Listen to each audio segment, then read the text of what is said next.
Changing your verification method on Uber can help enhance your account security and ensure a smoother experience. Follow these steps to update your verification settings. Step 1. Open the Uber app.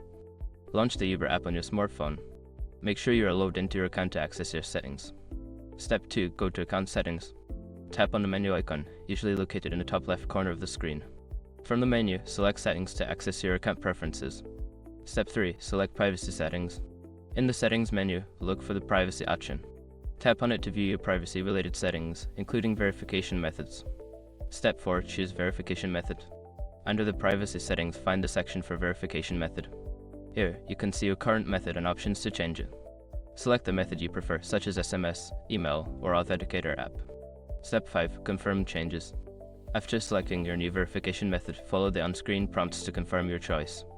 You may need to verify the new method by entering a code sent to your chosen contact method. By following these steps, you can easily change your verification method on Uber. Regularly updating your security settings helps keep your account safe and secure.